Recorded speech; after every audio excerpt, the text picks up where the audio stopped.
सिर्फ 1 मिनट में मैं ये साबित कर दूंगी कि राहुल गांधी और पूरी कांग्रेस पार्टी एंटी डेवलपमेंट है।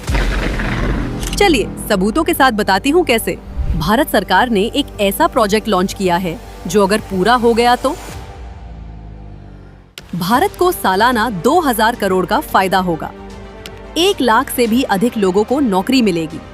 भारत दुनिया के 25% वैश्विक व्यापार को कंट्रोल करेगा। इंडियन नेवी हिंद महासागर में एक सुपर पावर बन जाएगी। भारत चीन को डायरेक्टली कम्पीट कर सकता है। लेकिन फिर भी राहुल गांधी और पूरी कांग्रेस पार्टी लाखों करोड़ों रुपए फूंककर इस प्रोजेक्ट का विरोध कर रही है। अब इतनी बड़ी परियोजना का विरोध करने वाला एंटी डेवलपमेंट नहीं तो क्या है?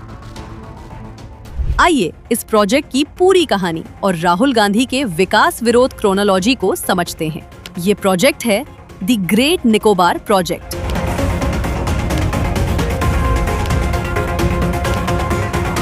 The great Nicobar project Bharat के सबसे दक्षिणी छोर पर स्थित निकोबार द्वीप समूह के ग्रेट निकोबार द्वीप पर 81,000 करोड़ रुपए की लागत से बन रहा एक मेगा प्रोजेक्ट है।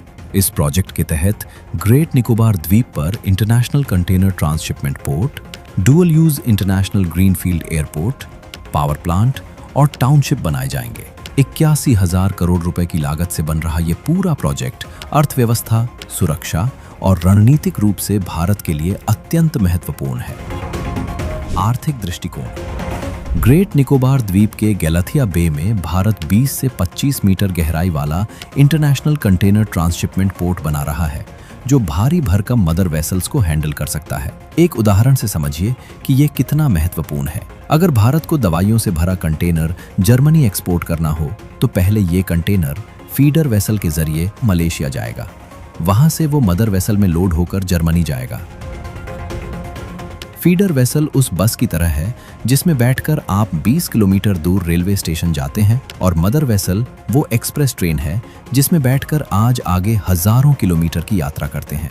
अब भारत अगर 100 कंटेनर यूरोप भेजता है तो 75 कंटेनर पहले उसे कोलंबो, सिंगापुर या मलेशिया भेजने होते हैं। इससे भारत को सालाना लगभग 2000 करोड़ रुपए का नुकसान होता है। गैलाथिया बे में भारत वही dedicated deep water international container transshipment port बना रहा है जो ऐसे मदर वेसल्स को हैंडल कर सके। भारत के पास अभी सिर्फ विजिंजम इंटरनेशनल पोर्ट है जो इन मदर वेसल्स को हैंडल कर सकता है। मई 2025 में प्रधानमंत्री श्री नरेंद्र मोदी जी ने इसका उद्घाटन किया था। सुरक्षा और रणनीतिक दृष्टिकोण भारत यहां ड्यूअल यूज इंटरनेशनल एयरपोर्ट बना रहा है जो सालाना 1 करोड़ यात्रियों को हैंडल करने की क्षमता रखता है। जरूरत पड़ने पर इंडियन नेवी भी इसका इस्तेमाल कर सकती है। अपने सबसे दक्षिणी छोर से भारत पूरे हिंद महासागर में अपनी धाक जमाकर चीन की हर हरकत पर नजर रखेगा। ये पूरा प्रोजेक्ट स्ट्रेट ऑफ मलक्का से सिर्फ 160 किलोमीटर दूरी पर है।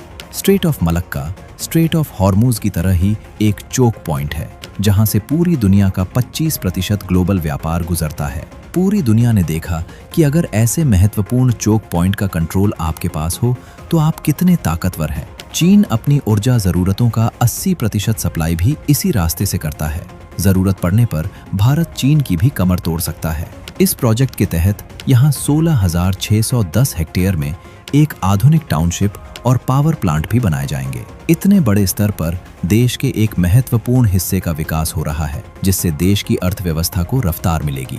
अंडमान निकोबार द्वीप समूह में पर्यटन को बूस्ट मिलेगा और स्थानीय स्तर पर लाखों लोगों को रोजगार मिलेगा।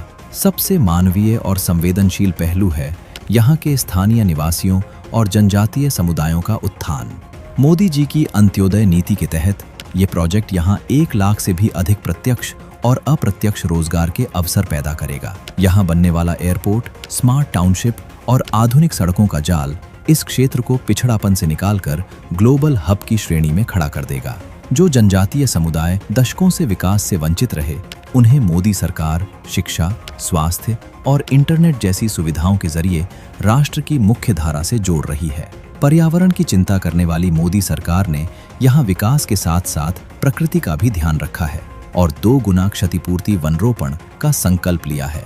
लेकिन कांग्रेस की बेशर्मी देखिए, करोड़ों रुपए खर्च करके पेड कैंपेन के तहत इस पूरे डेवलपमेंट प्रोजेक्ट को बदनाम किया जा रहा है। ये आदमी और ये पार्टी एंटी डेवलपमेंट नहीं तो और क्या है। कांग्रेस और यूपीए के शासनकाल में अंडमान और निकोबार को केवल एक दूरस्थ द्वीप मानकर छोड़ दिया गया था, जहां बिजली 75 मेगावाट पर अटकी थी और पर्यटन सुस्त था। वहीं मोदी सरकार ने पिछले कुछ सालों में यहां 1.5 लाख करोड़ रुपए का निवेश करके इस क्षेत्र की तस्वीर बदल दी है। मोदी जी के ही प्रयासों का परिणाम है कि आज अंडमान में बिजली क्षमता में 70% की वृद्धि हुई है, पर्यटन 41% बढ़ा है और कानी सबमरीन केबल के जरिए इंटरनेट की क्रांति आई है। भारत जब भी मजबूती से खड़ा होता है और अपने सीमाओं को मजबूत करने की कोशिश करता है, कांग्रेस हमेशा इसका विरोध करने के लिए तैयार रहती है। तभी तो कांग्रेस ने अपने कार्यकाल में देश के बॉर्डर क्षेत्रों का विकास नहीं किया। पर्यावरण और आदिवासी अधिकारों का मुखौटा पहनकर राहुल गांधी असल में भारत की नौसेना और तट रक्षक बल की आंखों को बंद करना चाहते हैं। ये प्रोजेक्ट हिंद महासागर में भारत की धाक बढ़ाएगा और चीन को आर्थिक और रक्षा क्षेत्र में सीधी चुनौती देगा। लेकिन मिर्ची राहुल गांधी और कांग्रेस को लग रही है। कहीं ऐसा तो नहीं कि राहुल गांधी ने चीन को अपना नया हैंडलर बना लिया है। इस पूरे प्रोजेक्ट और इसके विरोध की पूरी क्रोनोलॉजी समझिए और बताइए कि ये आदमी और ये पार्टी एंटी डेवलपमेंट नहीं तो और क्या है।